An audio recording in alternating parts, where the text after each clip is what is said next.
All right, great. Bryan, can you stop reading about yourself for 5 seconds? Sorry. Oh my God, I'm on the cover.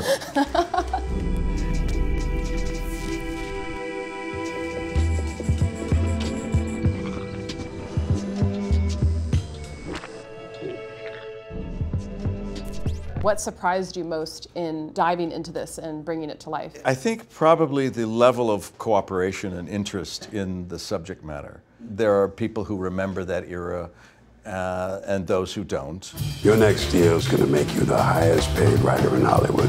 Where do I sign? Are you not, or have you ever been a member of the Communist Party? Many questions can be answered yes or no only by a moron or a slave. It does create a lot of energy.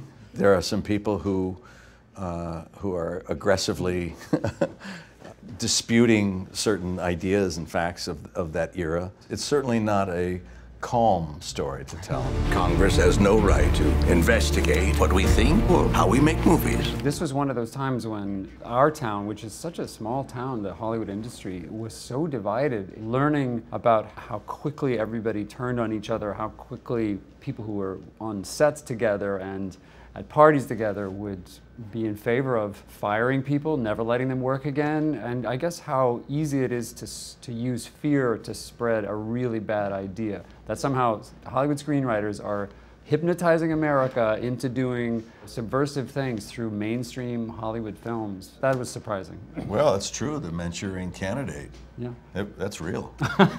Decent Americans feel that Hollywood is just a haven for overpaid traders. Basically, the message of our movie is that, you know, we all have the right to be right or wrong, depending on how you see things.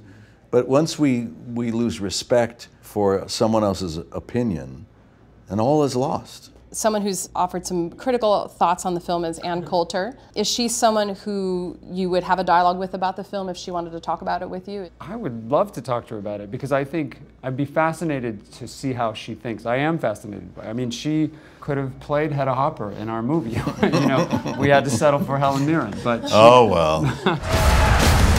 I think that's exactly the sentiment that Dalton Trumbo would have, because I think in some ways he was curious and stimulated by Hedda Hopper and her points of view.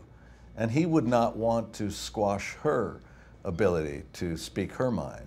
So in this day and age, you know, Anne Coulter, say what we support you in your right to say what you think. we love you. You have the right to be wrong. We have the right to be wrong. Let's Even talk. Anne Coulter has the right to be wrong.